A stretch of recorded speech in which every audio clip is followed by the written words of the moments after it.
আসসালামু আলাইকুম।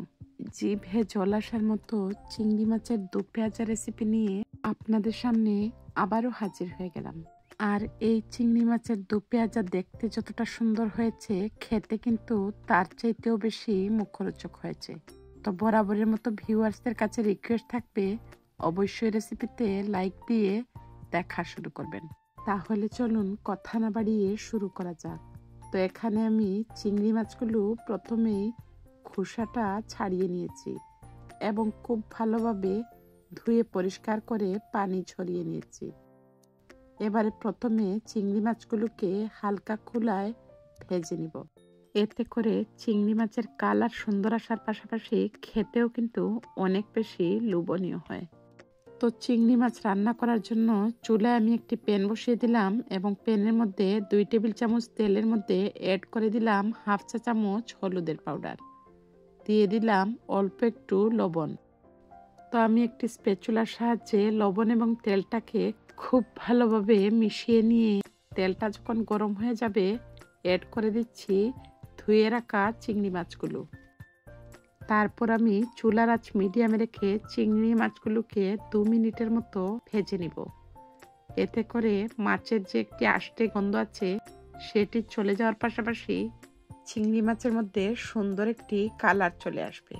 তবে চিংড়ি মাছগুলিকে কিন্তু খুব বেশি ভাজা যাবে না, এতে করে চিংড়ি মাছগুলো শক্ত হয়ে যাবে।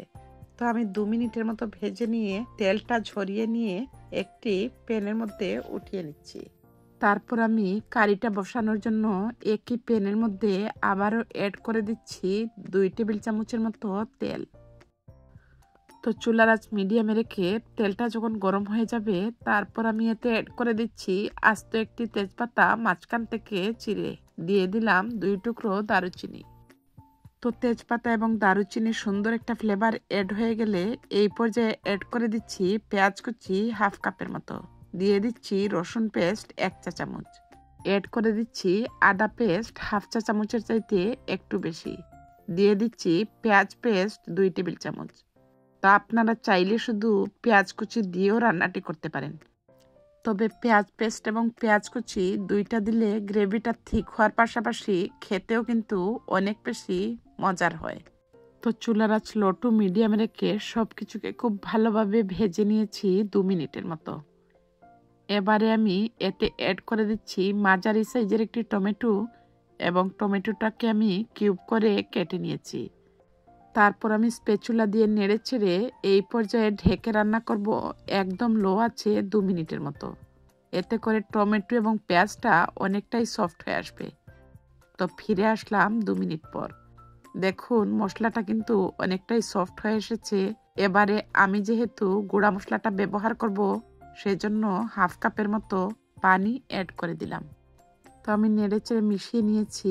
এই পর্যায়ে অ্যাড করে দিচ্ছি 1 চা চামচ করে ধনিয়া গুঁড়া এবং মরিচের গুঁড়া এবং হাফ চা চামচ হলুদের গুঁড়া। তারপর আমি এতে অ্যাড করে দিচ্ছি স্বাদ মতো লবণ।